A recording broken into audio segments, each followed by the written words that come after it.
critical thinking that had to happen. And then there was storage, because you couldn't be flipping the pages on the Thomas Guide while you were driving, right? So you were having to memorize things, you were having to make a plan.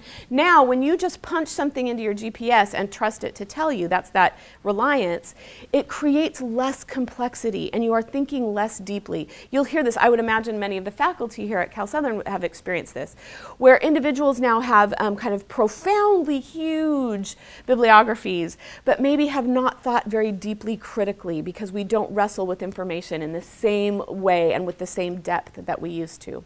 We need to be aware of that. Okay, then if we turn to kind of violence and sexuality, these things tend to have a higher impact on both the neurological system and the endocrine system. When individuals are spending a lot of time looking at images like this, violent gaming, there is no research that correlates or that says that high exposure to violent images, either in passive or active ways, so meaning passive would be when you're watching a show or a movie that has a lot of violent images. Active would be when you're actually manipulating what is happening with the violence. Individuals who see a lot of this, their behavior is not correlated with criminal forms of violence in the research. That does not pan out.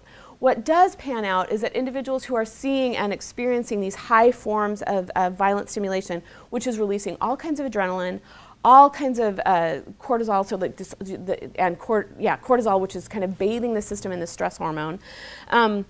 Also, the brain is releasing high levels of dopamine. Dopamine is the neurotransmitter that is also activated by for drug-addicted individuals. So there's this, with dopamine, there's this kind of surge of dopamine that happens when you take in a violent image. And over time, the level of violence doesn't bring the same level of dopamine release. So we want more violence to release more dopamine, and it creates kind of a sense of needing and wanting more. Basically, these kinds of neurological and endocrine responses are being highly correlated in the literature with soft forms of relational violence. So bullying, sarcasm, psychological lie, which is just kind of like a misconstruing in our communication with other people in embodied spaces.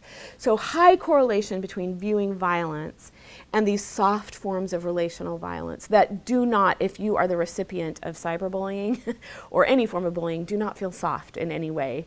And they are more a sense of, a lot of the adolescent literature is showing this kind of new kind of it's actually almost, it looks like a physiological and emotional response that comes out of the gaming experience when it's very violent, that leads with this sense of sarcasm, this sense of kind of toughness and hardness and bullyish type behavior.